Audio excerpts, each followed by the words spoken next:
Hello friends, welcome to Ilma Academy. मैं आज आपके लिए पार्ट 3 लेकर आई हूँ यूनिट 2 का, जो कि है पार्ट्स ऑफ स्पीच। ये आपके एग्ज़ाम में क्वेश्चन पूछता है, इसीलिए मैंने इसे सेपरेट लिया है क्योंकि यूनिट 2 में एक्सप्लेन नहीं किया गया है। तो चलिए शुरू करते हैं हम हमारा थर्ड पार्ट। सबसे पहले हमें ये जानना होगा कि सेंटेंस का मीनिंग क्या होता है। सेंटेंस का मीनिंग होता है कि ग्रुप ऑफ वर्ड्स, या हम कह सकते हैं इसे बंडल ऑफ वर्ड्स, यानी ये एक वर्ड्स का मजमुआ होता है, अल्फाज का मजमुआ। तो हम इसे एक एग्जांपल के ज़रिए समझेंगे, जैसे कि she is a good girl. ये एक सेंटेंस है, इसमें काफ़ी वर्ड्स हैं लेकिन इसके अलग अलग फॉर्म हैं। जैसे कि शी जो है वो प्रोनाउन है और साथ ही साथ सब्जेक्ट भी है। इज़ क्या है, वो बी का फॉर्म है जो कि प्रेजेंट टेंस का है। ए जो है वो डिटरमाइनर है, या फिर हम कह सकते हैं इसे आर्टिकल है। और जो गुड है वो एडजेक्टिव है, और जो गर्ल है वो है नाउन, हम उसे सिंगुलर भी कह सकते हैं, और कॉम्प्लीमेंट टू सब्जेक्ट भी कह सकते हैं, जो कि यहाँ पे सब्जेक्ट क्या दिया गया है, शी। तो सेंटेंस क्या बनता है, she is a good girl. यानी कि आप देख सकते हैं पार्ट ऑफ स्पीच का काम यही होता है कि एक सेंटेंस को बनाना। तो अब मेरे ख्याल से आपको पार्ट ऑफ स्पीच के मीनिंग क्लियर हो गए होंगे। तो पार्ट ऑफ स्पीच कितने टाइप के होते हैं, तो पार्ट ऑफ स्पीच होते हैं टोटल 8 टाइप के। वो कौन कौन से हैं, फर्स्ट है नाउन, सेकंड है प्रोनाउन, थर्ड है वर्ब, फोर्थ है एडजेक्टिव, फिफ्थ है एडवर्ब, सिक्स है प्रीपोजिशन, 7 है कंजंक्शन, एंड 8 और लास्ट है इंटरजेक्शन। तो सबसे पहले हम देखेंगे कि नाउन क्या है। तो चलिए देखते हैं नाउन के मीनिंग क्या होते हैं। तो सबसे पहले हम देखते हैं नाउन किसे कहते हैं। नाउन के मीनिंग होते हैं कि किसी पर्सन, थिंग, प्लेस या आइडिया को हम नाउन कहते हैं। जैसे कि एग्जाम्पल के तौर पर पेंसिल, वर्बुक, कैट, ये सब नाउन है। अगर हम इसका एक सेंटेंस का एग्जाम्पल ले लें तो है जैसे कि I believe in free speech, this is my cat. तो यहाँ पे फ्री स्पीच और कैट ये क्या हो गए, ये नाउन है।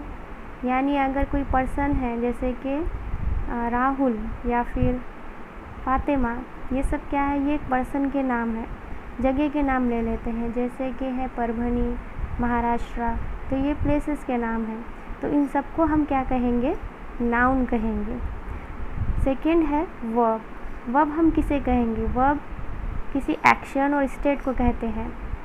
एग्जाम्पल के तौर पर जैसे है गेट, कम, ओपन। इसका एक एग्जाम्पल लेते हैं हम, टेक योर टाइम या आई लाइक मैंगो।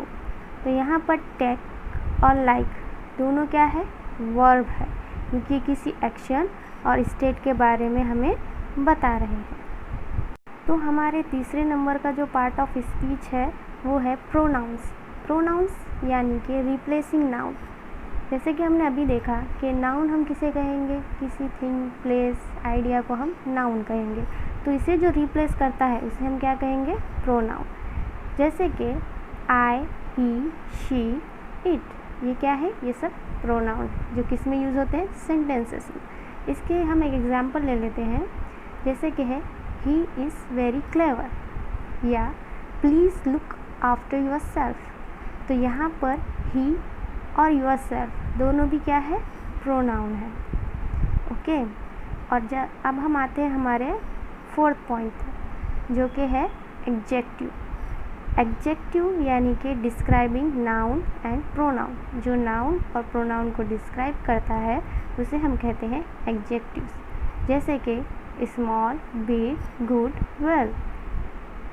तो इसका हम एक एग्जाम्पल के ज़रिए समझते हैं, we like big cake, this is the longest essay. तो यहाँ पर बिग और लॉन्गेस्ट दोनों भी क्या है, एडजेक्टिव है। ओके, तो हमारा पांचवा नंबर जो है पार्ट ऑफ स्पीच का वो है एडवर्ब। एडवर्ब डिस्क्राइब करता है वर्ब, एडजेक्टिव, एडवर्ब्स को। जैसे कि साइलेंटली, बैडली, रियली, स्लोली। इसे हम एग्जाम्पल के ज़रिए समझते हैं, she walk slowly. They are extremely poor. तो यहाँ पर slowly और extremely दोनों को हम adverb कहेंगे। नंबर 6 पर है prepositions। ये क्या, इसके क्या मीनिंग होते हैं? इसके मीनिंग होते हैं showing relationship with words and phrases, जो कि वर्ड्स और फ्रेजेस जो है उनमें रिलेशनशिप जो बनाता है उसे हम कहेंगे प्रीपोजिशंस। जैसे कि इन, ऑन, ऑफ, अंडर। इसका हम एग्जांपल समझते हैं, the books on the table. तो यहाँ पर जो ऑन है वो क्या है? वो है प्रीपोजिशन। हमारा जो 7th नंबर है पार्ट ऑफ स्पीच का, वो है कंजंक्शंस। कंजंक्शंस का काम होता है जॉइन करना क्लॉजेस एंड सेंटेंसेस को। फॉर एग्जांपल जैसे कि but, and when. Examples of sentence, he is tall and slim. तो यहाँ पर जो एंड है सेंटेंस में वो क्या है? कंजंक्शंस। हमारा जो 8 नंबर है पार्ट ऑफ स्पीच का, वो है इंटरजेक्शन। इंटरजेक्शंस के मीनिंग होते हैं showing strong emotions and feelings. Example, oh, वाह। एग्जाम्पल है इस सेंटेंस का, हे, हाउ आर यू। तो यहाँ पर जो है वो क्या है? वो है इंटरजेक्शन। और लास्ट में मैं आपको एक्सरसाइज दे रही हूँ। यहाँ पर मैंने टाइप दिए हैं नाउन प्रोनाउन के। तो आपको करना ये है कि इस कोई भी वेबसाइट या जो भी बुक आप रेफ़र करते हैं इसमें इसके मीनिंग और फंक्शन लिखने हैं और इसे समझ कर लेना है। मुझे उम्मीद है आज का जो भी वीडियो था आपको अच्छी तरह से समझ में आया होगा। अगर आपको मेरे वीडियोस अच्छे लगते हैं तो प्लीज़ इसे लाइक और कमेंट कीजिए, मेरे चैनल को सब्सक्राइब कीजिए और साथ ही साथ मेरे वीडियोस को अपने फ्रेंड्स में शेयर कीजिए। Because more we share more we have. और लास्ट में बेल आइकॉन प्रेस करना ना भूलें। Thank you.